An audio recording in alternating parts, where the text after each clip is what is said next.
Hello!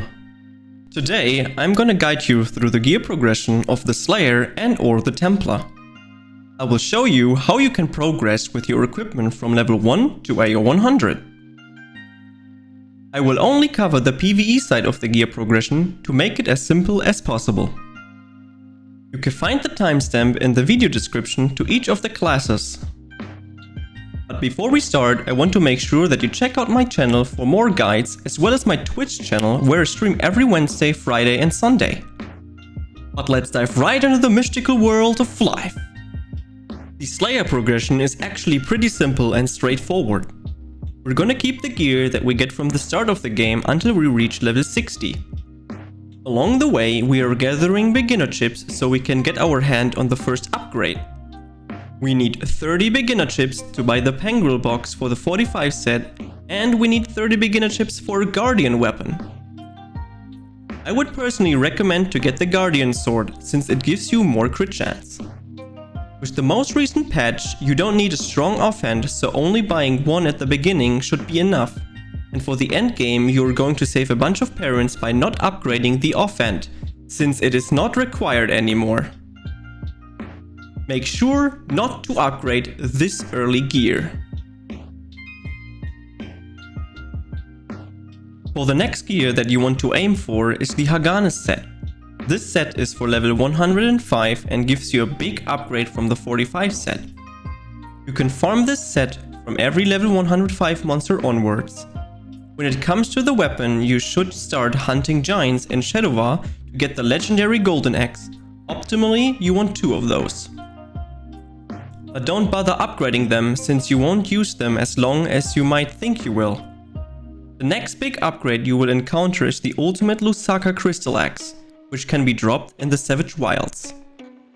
You will most likely keep this weapon for a long period of time, so you could in theory upgrade this weapon to ultimate +6. Notice that you can exchange this weapon later on for a creation token, which you will need to get the endgame weapons, but keep in mind that this is completely optional. Now you have several options. You could either keep your 105 set and go straight away for the 125 sets, or you are farming Red Meteonica and get the Bloody set. My personal opinion is that you keep the 105 set and go for the 125 set. But this results into more farming and slower progression in terms of strength, but you will save a bunch of money for later on. You might question yourself now if you should upgrade your equipment or just keep it as it is. The only recommendation I would give is that you are upgrading your weapon to ultimate +6, so you can get lifesteal on it for an easier time in dungeons, and also you can exchange the weapon later on for the token. When it comes to the sets, I would suggest you only pierce the suit for 3 to 4 sockets and then put in some lightning cards 4%. This will give you an early damage boost. You could get basic awakes on your equipment. For the weapons, I would aim for any ICD over 15%. For the helmet, I would aim for 20 to 40 strength or a mix of strength and stamina. For the suit, 15% ICD. Gauntlets, 5 to 10 crit chance, and for the boots 15% or more ICD. But investing a lot of materials or money into the early equipment isn't worth. My recommendation is to aim for the Lusaka crystal axes and the 125 set, since you can upgrade the 125 set to +10 and awake it decently enough, since you will use it for a long time. The reason for that is that the next gear is already the endgame equipment, resulting into a big jump in price and farming effort.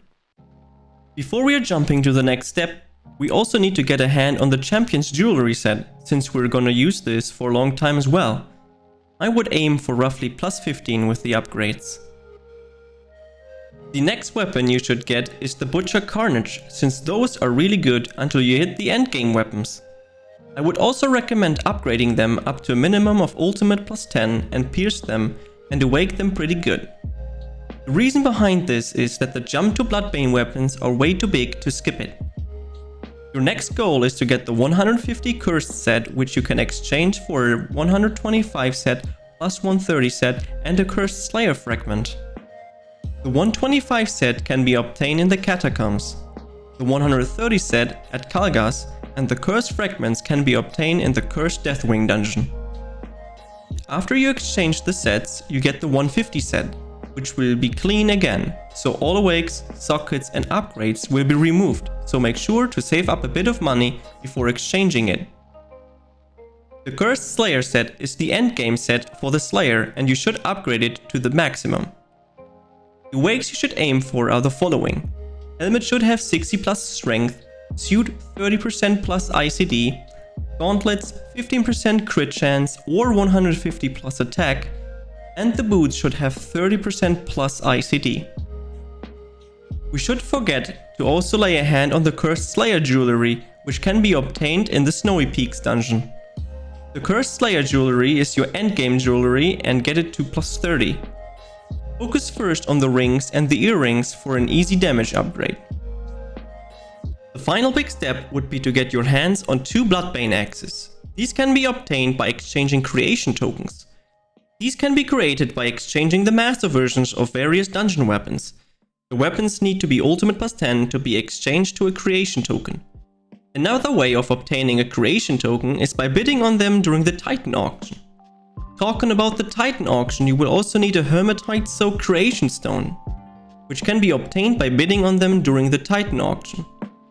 This results into a massive parent drain. After you got all those tokens and the stone, you can exchange them for the Bloodbane axes at the exchange NPC at Flair's office. From there, you're going to max out these weapons as much as possible.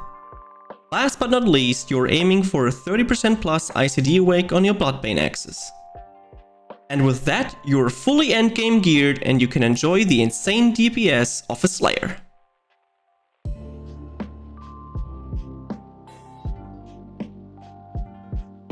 The Templar gear progression is a bit more complex, since you can go 101 or tank early on, so specializing to one could help. We're going to keep the given gear at the beginning of the game until level 60.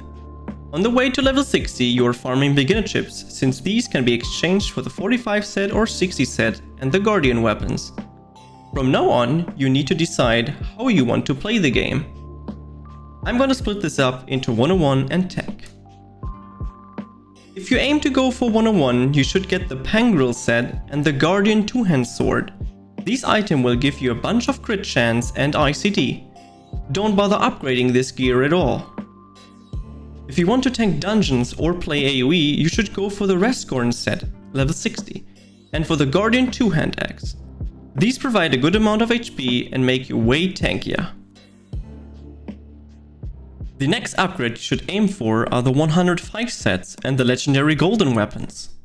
You can farm the 105 sets by killing any monster that is level 105 plus. As a 101 Templar, you should get the extra set and a legendary golden two-hand sword. The legendary golden weapons can be farmed by hunting giants and Shadowvar. The minimum I would upgrade the extra set to is at least by getting 3 or 4 sockets into the suit, so you can get some lightning cards 4% in there, for the easy damage boost. The awakes I would recommend is that your helmet has 20 to 30 STR, your suit has 15% plus ICD, your gauntlets have 5 to 10% crit chance, and your boots have 15% ICD on them. I personally would upgrade the legendary golden two-hand sword, since it is really cheap and the next 101 weapon for the Templar is still far away. As a tank, you should farm the Nitrate set and get your hand on a Historic X one-hand, since those will give you a big HP boost. The Historic X can be obtained by killing any giants from level 76 to 90. These can be found in Darken. Since this is actually one of the best tank weapons until Titanbane, you should definitely upgrade it. As for the set, you can either only make it plus 3 and give it a few sockets with Volcano cards 4%, but better aim for the Bloody set. I personally would rather invest into a Bloody set, since you can use the Bloody set easily until Hephaestus. If you invest into the Bloody set, make sure to upgrade it to plus 10 and also get 4 sockets with Volcano cards 7%. The awakes you should aim for are the following. Helmet 30 plus stamina, suit 30 plus stamina. The gauntlets don't have to be awaked, and the boots should have at least 500 plus HP. As a tank, you could also aim for the Lusaka Crystal two-hand sword, since this gives a little less HP but also has range and melee block on it. but using this will also remove the benefits of using a shield. When it comes to a shield, you can simply use any shield you want until you reach level 130. Let's talk about the jewelry. This is pretty simple. For a 101 you go for the champion's jewelry, and for a tank you go for the defender's jewelry. For the champion's jewelry, try and aim to upgrade the ring and earrings, and for the defenders, just focus on the rings and the necklace. Next upgrade for the 101 Templar would be the 125 set, since this is basically a 101 set until you reach the 150 sets. You can invest your money into the 125 set because the 150 set is really costly. The awakes for this set would be the same as the 105 extra set, just a bit higher awakes on each part. Now the expensive part begins. We are approaching the end game. As a tank, you could invest some money into the anchor weapons if you don't need the shield benefits. If you want to use the two-hand sword, you should go for the Celestial Edge and upgrade it as much as you can, since this will be the last two-hand weapon before Titan Bane. If you don't use the two-hand sword, keep the Historic Axe and get the Doom Guard from Rascal. The Doom Guard is giving another HP % bonus and some melee and range block. That shield would be the last one. You can simply skip the 130 set if you invest it into the Bloody set, since it's not worth going for the 130 set, the benefits are just too small. The final set you want to get as a tank is the Cursed Templar set plus the Cursed Templar jewelry.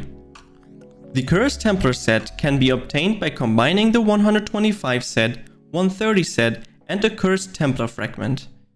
The fragments can be obtained in the Cursed Deathwing dungeon. You find the Cursed Templar jewelry in Snowy Peaks. After obtaining both sets, you upgrade them to the maximum. Only thing you should think of is that you only need to focus on the rings and necklace for the Cursed Templar jewelry. The awakes you should get are as follows. The helmet should be 60 plus stamina, the suit 50 plus stamina, gauntlets clean, and the boots should have 800 plus HP. If you're choosing the 101 way, you're basically getting your hand on the blessed version of the sets and get the Sky Striker before you get the Bloodbane two-hand sword.